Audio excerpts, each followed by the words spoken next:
Welcome students. Compiler construction के आज के इस टॉपिक में हमने देखना है ऑप्टिमाइजेशन ऑफ बेसिक ब्लॉक्स को। अब इसको देखने से पहले आपको ये पता होना चाहिए कि बेसिक ब्लॉक्स क्या होते हैं और फ्लो ग्राफ्स क्या होते हैं। ये पूरा टॉपिक जो हमने लास्ट टाइम डिस्कस किया था, जैसे कि मैं आपको दिखाऊं कि ये हमने देखा था कि अगर हमारे पास कोई कोड होता है तो हम उस कोड के अगेंस्ट उसका फ्लो ग्राफ बना सकते हैं इस तरह से। तो इस तरह से आप फ्लो ग्राफ्स को बनाते हैं और फ्लो ग्राफ्स के अंदर ये जो एक बॉक्स है इसको हम बोलते हैं कि ये एक ब्लॉक है। ये एक ब्लॉक होता है। अब इन ब्लॉक्स को जैसे हमें एज इट इज आता है हम उस कोड के अकॉर्डिंग बना तो देते हैं, but we can optimize these blocks. हम इनको ब्लॉक्स को ऑप्टिमाइज कर सकते हैं। वो इसलिए ऑप्टिमाइज करते हैं ताकि हमारा जो कोड है वो फास्ट चले, हमारा जो कंपाइलर है वो फास्ट एग्जीक्यूट करे। अब इस जो आज का टॉपिक है वो इसी चीज़ को एड्रेस करता है कि ये जो ब्लॉक्स हैं जिसके अंदर हमने ये कोड लिखा है इनको हम ऑप्टिमाइज कैसे कर सकते हैं। तो ऑप्टिमाइजेशन के लिए कुछ मेथड होते हैं जिसमें हम जो अभी ऑप्टिमाइजेशन करेंगे वो हम करेंगे लोकल ऑप्टिमाइजेशन। अब लोकल ऑप्टिमाइजेशन में होगा कि हम अपने लेवल पे जो हम अपना सिस्टम है उस लेवल पे इसको ऑप्टिमाइज करेंगे। अच्छा, अब इसके अंदर पहली चीज़ जो होती है कि जो भी हमने इसके आगे वेज या मेथड्स पढ़ने हैं उन वेज को करने से पहले आपके जो ब्लॉक्स होते हैं आप अपने ब्लॉक्स को चेंज कर देते हैं डैग में, डायरेक्ट एसाइक्लिक ग्राफ में चेंज कर देते हैं। डाटा स्ट्रक्चर के कोर्स में ये आपने पढ़ा हुआ है कि ये डायरेक्टेड ए साइक्लिक ग्राफ क्या होते हैं। तो basically directed acyclic graph वो ग्राफ होते हैं जिसके अंदर आपके जो एक चीज़ तो इसमें ये होती है कि आपके एरोज होते हैं क्योंकि डायरेक्शंस होती हैं। इसका नाम है डायरेक्टेड। तो इसमें डायरेक्शंस होती हैं कि A to B, B to C, C to B, इस तरह से डायरेक्शंस होती हैं। और सेकंड चीज़ इसमें होती है कि आपका कोई साइकिल नहीं बन रहा होता। जैसे कि अगर आप देखें ये B to C and C to again भी ये एक साइकिल बन रहा है। ये चीज़ डायरेक्टेड ए साइक्लिक ग्राफ में नहीं होती। लाइक आपका इस तरह से होता है कि ए मूव करता है बी को, बी मूव करता है सी को, सी मूव करता है सपोज डी को, और सी मूव करता है फॉर एग्जांपल ई को। अब यहाँ से अगर आप देखें तो इसके अंदर कोई आपको कोई लूप या कोई एक पाथ, सर्कल पाथ नज़र नहीं आ रहा कि आप किसी अगर नोड से स्टार्ट करें और वहाँ पर वापस आ जाएं। तो ऐसा होना चाहिए कि हमारा डायरेक्टेड ए साइक्लिक ग्राफ होना चाहिए कि उसमें डायरेक्शंस भी होनी चाहिए और उसके अंदर जो है वो सर्कल जो है वो नहीं होना चाहिए, कोई लूप नहीं बन रहा होना चाहिए। अब इसको ऑप्टिमाइजेशन करने के वेज अब स्टार्ट हो रहे हैं कि हम किन किन तरीकों से ऑप्टिमाइज कर सकते हैं। So basically these are four methods जिनके थ्रू हम ऑप्टिमाइजेशन अपने बेसिक ब्लॉक की करते हैं। उनमें से पहला आपके पास आता है eliminate local common sub expression. के हमारे जो सब एक्सप्रेशन होते हैं कोड के उनमें वो जो उनमें कॉमन सब एक्सप्रेशन होते हैं हम उनको एलिमिनेट करते हैं। सेकंड इसके अंदर आता है एलिमिनेट डेड कोड। कि जो आपका डेड कोड होता है इसको हम डिस्कस करेंगे वो क्या होता है, आप उसको निकालते हैं, उसको एलिमिनेट करते हैं। Third one is the use of algebraic identities. के जो अल्जेब्रिक आइडेंटिटीज होती हैं आप उनको यूज करते हैं। And the fourth one is the representation of array references. के जो एरे रेफरेंसेस हैं उनकी जब रिप्रेजेंटेशन होती है कि जब आप एरे से डील करते हैं तो वहां पर आप किस तरह से इसकी ऑप्टिमाइजेशन करते हैं। तो हम इसको स्टार्ट करते हैं अपने फर्स्ट मेथड से, eliminate local common sub sequence. पहला है finding local common sub expressions. तो आपके पास जो कोड गिवन होता है उस कोड के अंदर यू हैव टू चेक कि कहाँ पे आपके लोकल कॉमन सब एक्सप्रेशंस आ रहे हैं। So common sub expressions can be detected by noticing. इसका कोई वे नहीं होता, जस्ट आप नोटिस करते हो कि क्या आपके कोड के अंदर सब एक्सप्रेशंस हैं कॉमन, और फिर आप उनको आइडेंटिफाई कर लेते हैं कि ये हमारे कॉमन सब एक्सप्रेशन है। फॉर एग्जांपल एक एग्जांपल के साथ इसको देखते हैं। आपके पास एक कोड है, एक कोड लाइंस हैं, ये आपके पास एक एक्सप्रेशन, चार एक्सप्रेशंस गिवन है किसी भी प्रोग्रामिंग लैंग्वेज में। सपोज ये आपके जावा के अंदर चार एक्सप्रेशंस गिवन है। अब इन एक्सप्रेशंस के अंदर आप ये देखें कि A equal to B plus C, suppose ये कोई वेरिएबल है जो कि ऊपर डिक्लेयर्ड है। A equal to B plus C, B equal to A minus D, C equal to B plus C और D equal to A minus B. ये चार आपके पास एक्सप्रेशन हैं। अच्छा, अब इसका हम बनाएंगे अब डैक, डायरेक्टेड एसाइक्लिक ग्राफ बनाएंगे। लेकिन उससे पहले आप देखें कि क्या इसके अंदर कोई आपको कोई कॉमन चीज नजर आ रही है, कोई कॉमन एक्सप्रेशन, चाहे वो पूरा एक्सप्रेशन तो कॉमन ना हो लेकिन उसका कुछ हिस्सा कॉमन हो। तो यस, हम देख सकते हैं कि यहाँ पर हमें ये वाला expression A equal to B plus C और C equal to B plus C ये हमें कुछ हद तक कॉमन नजर आ रहे हैं। लाइक इसके अंदर जो आपका इक्वल राइट साइड है वो दोनों की बी प्लस सी है। तो ये आप कह सकते हैं कि ये कॉमन सब एक्सप्रेशन है, कि ये लोकल कॉमन सब एक्सप्रेशन है। अब अगर आप इनका डायरेक्टेड एसाइक्लिक ग्राफ बनाएं, अब उस ग्राफ के अंदर आप देखें कि अगर आप इनको अलग अलग ट्रीट ना करें तो इसका ग्राफ शायद हमारे इस नॉर्मल ग्राफ से बड़ा बनेगा, लेकिन क्योंकि हम ऑप्टिमाइजेशन कर रहे हैं, हम चाह रहे हैं कि जो चीज़ें हैं वो ऑप्टिमाइज हो जाएं, छोटी हो जाएं, और ताकि वो छोटी होकर चीज़ें बेहतर चल सकें। अब उसके अंदर यही करेंगे कि अगर तो ये चीज़ें कॉमन है तो इसको हम कॉमनली ट्रीट करेंगे। जैसे कि अगर इसका अभी हम डायरेक्टेड एसाइक्लिक ग्राफ बनाते हैं, मैं फर्स्ट से स्टार्ट करता हूँ, ए इक्वल टू बी प्लस सी। अब आप ये देखें कि ये मैंने प्लस का, क्योंकि ये इसका एक ऑपरेटर है, प्लस बी प्लस सी, यानी कि बी प्लस सी, ये जो पार्ट है ये बी प्लस सी को रिप्रेजेंट करता है। और बी प्लस सी किसके इक्वल होता है? वो इक्वल होता है ए के। तो हम यहाँ पे लिख देंगे ए, यानी कि इसका मतलब हुआ कि A equal to B plus सी, के बी प्लस सी हुआ तो वो हमारे पास ए बन गया यहाँ पे। अच्छा, उसके बाद अगर आप देखें तो अगला एक्सप्रेशन है b equal to A minus D. तो a तो आपके पास ये निकल के आ गया है, क्योंकि अगर आप इस एक्सप्रेशन में भी देखें ना तो a की वैल्यू पहले यहाँ पर कैलकुलेट होनी है, फिर वो जाके यहाँ पर यूज होनी है। तो इसलिए आपको पहले इसको सॉल्व किया ये, ताकि हमारे पास a की वैल्यू आ जाए, और वो आ चुकी है। उसके बाद इस a की वैल्यू ने next expression a b equal to A minus D में यूज होना है। तो आप लिखेंगे, क्योंकि जिसमें जो ऑपरेटर है वो है माइनस का, तो आपका ये साइन आ जाएगा माइनस का। तो a यहाँ से कैलकुलेट हो चुका है, तो आप लिखेंगे a minus D, a minus D. तो a माइनस डी आपका यहाँ तक कैलकुलेट हो गया। उसके बाद, अच्छा, उसके बाद अब आपके पास एक b प्लस सी एक कॉमन सब एक्सप्रेशन है। अब इसके लिए आप ये करेंगे, क्योंकि आपके पास ये b प्लस सी है। अब आपके पास b कहाँ पे है? तो देखें, b आपके पास यहाँ तक कैलकुलेट हो चुका है, और b को कैलकुलेट करने के लिए a चाहिए था। यानी कि अगर आप इसको सीक्वेंस वाइज देखें तो आपको इसके c कैलकुलेट करने के लिए b चाहिए, b कैलकुलेट करने के लिए a चाहिए, तो ये एक चेन बन रही है। अब यहाँ पर आपके पास ये जो सारा ट्री है जिसको मैंने हाईलाइट किया, ये सारा ट्री आपके पास इस वक्त बी को रिप्रेजेंट करता है। ये सारा ट्री बी को रिप्रेजेंट करता है। और अब आपने जो कैलकुलेशन करनी है that is B plus C. तो आप लिखेंगे ये सारा बी प्लस ये सी, ये किसके इक्वल आ गया? ये सी के इक्वल आ गया। तो आपने यहाँ पे लिख दिया सी। अच्छा, अब जो लास्ट है, अब लास्ट अगर आप चाहें तो आप इन्हीं से ही एक बाहर एक एक्सप्रेशन, लाइक आप एक और स्टेटमेंट ला लें नेगेटिव की, और आप इसको अलग से स्टेट जोड़ लें। लेकिन ऐसा नहीं करना, क्योंकि ऑप्टिमाइजेशन कर रहे हैं, हम चाह रहे हैं कि इसी ट्री के अंदर ही ये अकोमोडेट हो, और उसको हम कर सकते हैं। हमें चाहिए A minus B, D equal to A minus B.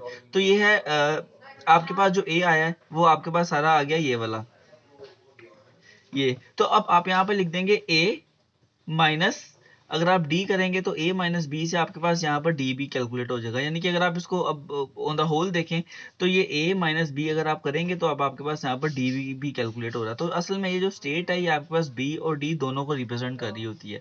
तो इस तरह से आप इसको जो कॉमन करके जो उसका अपना डैग है, डायरेक्टेड एसाइक्लिक ग्राफ है, वो अपना स्क्वीज कर सकते हैं, क्योंकि यही डायरेक्टेड एसाइक्लिक ग्राफ जो है वो बाद में जाके ब्लॉक्स बनाएगा, और वही ब्लॉक्स बाद में जाके आपका कोड बनाएंगे। तो अगर आपके यहाँ पर ही चीज़ें स्क्वीज हो जाएंगी तो आगे जाके आपके पास ब्लॉक्स और कोड जो है वो छोटे बनेंगे। उसके बाद जो आपके पास सेकंड मेथड है, सेकंड मेथड आपके पास आता है डेड कोड एलिमिनेशन। इसका नाम है डेड कोड एलिमिनेशन। तो हमारे कोड के अंदर कुछ कोड लाइंस बाज़ दफ़ा ऐसी होती हैं जो कि डेड हो गई होती हैं। डेड का मतलब है कि वो हमारे ज़्यादा यूज़ में नहीं आती, या वो हमारे बिल्कुल यूज़ में नहीं आती। तो उस चीज़ को हम बोलते हैं कि ये हमारा डेड कोड है, या डेड नोड्स हैं, फॉर एग्जाम्पल। अब अगर तो मैं इसको देखूँ, अपने इस कोड को, अब इस कोड के अंदर अगर आप ये देखें तो आपके पास 4 एक्सप्रेशंस हैं। अब इन 4 एक्सप्रेशन का अगर आप नॉर्मल तरीके से डायरेक्टेड एसाइक्लिक ग्राफ बनाएं तो वो कुछ इस तरह का बनता है। जैसे कि इस तरह का, क्या किस तरह से बनता है इसको देख लेते हैं कि a equal to B plus C. तो आपके पास जो ऑपरेटर है वो है प्लस का, तो आपने लिखा प्लस बी प्लस सी किसके बराबर आ गया? a की, यानी कि a equal to B plus C, ये वाला हो गया। उसके बाद b equal to B minus D. तो इसमें जो ऑपरेटर है वो है माइनस का, तो आपने लिखा माइनस। अब माइनस के साथ कौन है? लेफ्ट पे है b और राइट पर है d, और जब ये सारा कैलकुलेट हो जाएगा तो ये इक्वल हो जाएगा b के।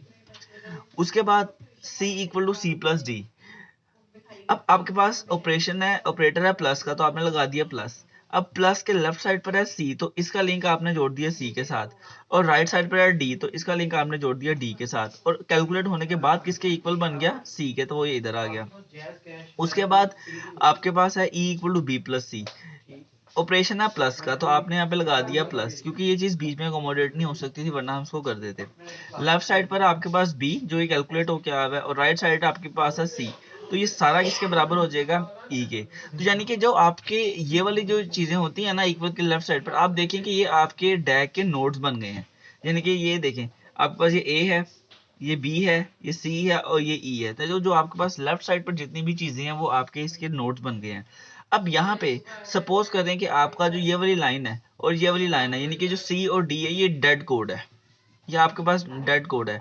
ये तो हमें हमारे कोड में ही पता चलता है कि वो चीज़ जो शायद कभी इस्तेमाल में नहीं आ रही लेकिन हमसे लिखी गई है, तो वो हमारा ऐसे ही जो कंपाइलर का टाइम है वो वेस्ट करती है। तो उसको हम डेड कोड डिक्लेयर करके उसको अपने डैग से निकाल देते हैं, ताकि बाद में जब ब्लॉक्स में कन्वर्ट हो या कोड में कन्वर्ट हो तो उसका ओवरहेड हमारे पे ना आए। तो सपोज अगर आपके पास सी और डी ये जो दो हैं ये आपके पास डेड कोड है, ये दोनों लाइंस आपके पास डेड कोड हैं। तो इसका मतलब you have to eliminate the nodes that represent C and D. तो जो नोड्स आपके सी और डी को रिप्रेजेंट करते हैं, सी और ई को रिप्रेजेंट करते हैं, सॉरी सी और ई को रिप्रेजेंट करते हैं, वो आपके पास एक ये नोड है और एक ये नोड है। तो अगर आप इनको अपने ट्री से एलिमिनेट कर देंगे, अपने डैग से एलिमिनेट कर देंगे, तो आपके पास जो बाकी डैग बनेगा वो कुछ इस तरह का बनेगा, plus B C which is equal to A minus B D and this is B. यानी कि अब आपके पास सिर्फ दो ही एक्सप्रेशन बचे थे, ए और बी, और वो इनको देखें इस तरह से ये रिप्रेजेंट कर रहे हैं। तो आपने ये वाले जो नोड्स हैं जो ई और सी को रिप्रेजेंट कर रहे थे उनको आपने अपने डैग से निकाल दिया ताकि आपके पास वो ओवरहेड ना बने। सो ये आपके पास सेकंड टेक्निक थी डेड कोड एलिमिनेट करने वाली। थर्ड टेक्निक हमारे पास आती है यूज ऑफ अलजेब्रिक आइडेंटिटीज। ये जो अलजेब्रिक आइडेंटिटीज हैं हम उनका यूज करते हैं। Algebraic identities represent another important class of optimizations on basic block. For example इसके कुछ केसेस हैं, तीन केसेस हैं इसके। फर्स्ट केस आता है जिसमें हम आइडेंटिटीज को देखते हैं। सपोज आपके पास कोई कोड है, उस कोड के अंदर आपके पास किसी भी जगह पर जीरो का इंक्रीमेंट हो रहा है। लाइक आप ये कहते हैं कि x प्लस जीरो, यानी कि आपने फॉर एग्जांपल कोई ऐसी आप एप्लीकेशन बना रहे हैं जिसके अंदर आपने किसी का टैक्स कैलकुलेट किया और अगर किसी बंदे का टैक्स आ गया जीरो, और हर केस में उसका टैक्स जीरो ही आ रहा है, और आप उसके अंदर ऐसे सब स्टोर कर रहे हैं, for example tax equal to X plus zero, या आप इसको अगर इस तरह से लिखें tax equal to amount plus zero, कि आप अमाउंट में जीरो ऐड कर रहे हैं। तो आप अभी जीरो ऐड कर रहे हैं, ये कुछ नहीं कर रहा आपके कोड के अंदर, क्योंकि हमें पता है कि अलजेब्रिक आइडेंटिटी में अगर आप किसी भी नंबर में जीरो को ऐड कर रहे हैं या जीरो में किसी भी नंबर को ऐड कर रहे हैं तो वो जो नंबर होता है वही हमारा आंसर आता है। इसी तरह से अगर आप किसी भी नंबर को वन से मल्टीप्लाई करें या वन को किसी नंबर से मल्टीप्लाई करें तो वो जो नंबर होता है वही हमारा आंसर होता है। बिल्कुल ऐसे ही अगर आप किसी नंबर में से जीरो को माइनस कर दें तो वो हमारा आंसर जो होता है वो नंबर ही होता है, और अगर आप किसी नंबर को वन से डिवाइड कर दें तब भी आंसर हमारा वो नंबर ही रहता है। सो अगर आपके कोड के अंदर इस तरह की सिचुएशंस आ जाती हैं तो वहां पर फिर आपको एक्सप्लिसिटली इन चीज़ों को लिखने की जरूरत नहीं है, क्योंकि अगर आप सपोज ये लिख देती हैं अमाउंट इक्वल टू जीरो, इससे होगा क्या, अब आपके कंपाइलर को जीरो भी लोड करना पड़ेगा रजिस्टर्स में, अमाउंट भी लोड करनी पड़ेगी, फिर उसको प्लस का ऑपरेशन भी करना पड़ेगा, क्योंकि हमें पता है कि इससे रिजल्ट कुछ भी नहीं आना, रिजल्ट कुछ भी अफेक्ट नहीं होना। लेकिन फिर भी अगर आप ये चीज़ कर रहे हैं तो आपके कंपाइलर को तो एफर्ट करनी पड़ेगी, आपके सिस्टम को एफर्ट करनी पड़ेगी। तो आपने इन चीज़ों को एलिमिनेट करना है कि जहाँ जहाँ पर आपकी अलजेब्रिक आइडेंटिटीज ऐड हो रही हैं वहाँ वहाँ पर आपने उनको सिंपल करना है, कि जहाँ पर अगर suppose tax equal to amount plus zero है तो वहाँ पर सिंपल आप लिख सकते हैं टैक्स इक्वल टू अमाउंट, क्योंकि अगर आप जीरो ऐड नहीं भी करेंगे तो फर्क नहीं पड़ेगा। जीरो ऐड करने से आपको तो शायद कोई फर्क ना पड़े लेकिन आपके कंपाइलर को काम करना पड़ जाएगा इसके लिए। तो इस तरह से ये छोटी छोटी जो चीज़ें होती हैं इससे हमारे कंपाइलर को काफ़ी ज़्यादा इफेक्ट हो रहा होता है। सेकंड इसके होता है कि रिडक्शन इन स्ट्रेंथ, कि बाज़ दफ़ा हम कुछ इस तरह का काम करते हैं कि हमें किसी भी नंबर का स्केल लेना पड़ जाता है। तो हम अक्सर या तो ये कर रहे होते हैं कि फॉर एग्जांपल अगर हमें एक्स का स्केल लेना है तो हम पावर का फंक्शन यूज़ करते हैं, पावर एक्स की पावर टू, या हम सपोज कुछ इस तरह के जो हैं वो अपने खुद बनाए हुए पावर के फंक्शन यूज़ करते हैं। तो इससे भी आपके कंपाइलर पे अब होगा क्या, अगर आप सपोज लिख देते हैं P O W X comma two, ये सी प्लस प्लस के अंदर एक मैथ लाइब्रेरी का फंक्शन है जो कि पावर कैलकुलेट करता है। इसका मतलब होता है एक्स की पावर टू, एक्स स्क्वायर। अब अगर आप ये काम कर देती हैं तो कंपाइलर को पहले वो मैथ की लाइब्रेरी को फेच करना है, उस मैथ की लाइब्रेरी में से पावर के फंक्शन को सर्च करना है, फिर उस पावर के फंक्शन को कॉल करना है, उस कॉल करने के बाद उसका रिजल्ट लेना है और फिर आपको वो डिस्प्ले करना है। तो इंस्टेड अगर आप ये काम इस तरह से करें कि अगर आप एक्स स्क्वायर की जगह पे एक्स मल्टीप्लाई एक्स लिख देती हैं तो शायद आपका काम सिंपल हो जाएगा, कंपाइलर को मैथ लाइब्रेरी फाइंड नहीं करनी पड़ेगी, उसको लोड नहीं करना पड़ेगा, उसमें से पावर का फंक्शन कॉल नहीं करना पड़ेगा। तो आपके लिए काम यहाँ पर और कंपाइलर के लिए काम यहाँ पर ईजी हो जाएगा। सेकंड ये है कि अगर आपके पास कोई ऐसी मल्टीप्लिकेशन है जो कि प्लस में कन्वर्ट हो सकती है, तो आप उसको प्लस में कन्वर्ट करें, क्योंकि कंपाइलर के लिए प्लस करना इजी है एज कम्पेयर टू मल्टीप्लिकेशन। तो अगर आप किसी भी नंबर को 2 से मल्टीप्लाई कर रहे हैं, तो अगर आप उसकी जगह पर उस नंबर को उसी नंबर में ऐड कर देंगे तो कंपाइलर को इस चीज़ से थोड़ी सी ईज मिल जाती है। अब ये वो सारी चीज़ें हैं जो कि यूज़र के एंड पे या प्रोग्रामर के एंड पे लोकली हम ऑप्टिमाइज़ कर रहे हैं चीज़ों को। इसी तरह से अगर आप किसी भी नंबर को 2 से डिवाइड कर रहे हैं, जैसे सपोज आप कोई भी 2 नंबर की हमेशा एवरेज ले रहे हैं और आप उसको 2 से डिवाइड कर रहे हैं, तो अगर आप उस नंबर को 0.5 से मल्टीप्लाई कर देंगे तो वो कंपैरेटिवली काम आपका ईजी हो जाएगा। The third class is a constant folding. Constant folding होती है कि बाज़ दफ़ा कुछ हमारे पास प्रोग्रामिंग में चीज़ें कांस्टेंट होती हैं। लाइक अगर हम किसी अगर सर्कल का एरिया कैलकुलेट कर रहे हैं, तो उसके लिए हमें पाई की वैल्यू चाहिए। अब पाई की वैल्यू एक कांस्टेंट नंबर है, और अगर हम पाई की वैल्यू को मल्टीप्लाई कर रहे हैं फॉर एग्जांपल 2 के साथ, अगर हम किसी पाई की वैल्यू को किसी भी कैलकुलेशन में 2 के साथ मल्टीप्लाई कर रहे हैं, तो अगर आप ये काम लिख देते हैं तो इसका जो आंसर आता है वो आता है 6.28। अब हमेशा इसका आंसर यही आना है, जब भी आप कंपाइलर में ये काम करेंगे तो हमेशा इसका आंसर यही आना है। तो अगर लेकिन कंपाइलर को क्या करना पड़ेगा, कंपाइलर को इसके लिए इन दोनों को मल्टीप्लाई करना पड़ेगा। उसके लिए वो पहले 2 को लोड करेगा, 3.14 को लोड करेगा, इनकी मल्टीप्लिकेशन करेगा और बाद में वो आपको रिजल्ट देगा। लेकिन अगर आप जानते हैं कि एक चीज़ का आंसर फिक्स है और वो वही आना है, तो फिर आप उसकी जगह पर वो कॉन्स्टेंट ही लिख दें जो आंसर आना है, ताकि कंपाइलर डायरेक्ट इसको उठाए और आगे वर्किंग करे, उसको इस कैलकुलेशन में ना जाना पड़े। तो ये लोकल ऑप्टिमाइजेशन की कुछ चीज़ें हैं जिससे आप लोकली चीज़ों को ऑप्टिमाइज कर सकते हैं। इसके बाद जो हमारे पास लास्ट मेथड आता है, वो मेथड आता है कि रिप्रेजेंटेशन ऑफ एरे रेफरेंसेस।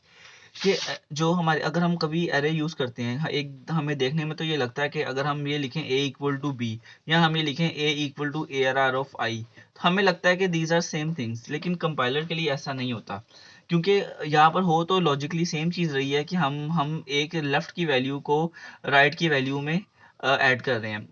अब लेकिन कंपाइलर के लिए ये चीज़ ऐसे नहीं होती। कंपाइलर के लिए इसको का मतलब कुछ और है, इसका मतलब कुछ और है, क्योंकि यहाँ पर एक मेमोरी का एड्रेस चाहिए, उसको अरे का एड्रेस चाहिए।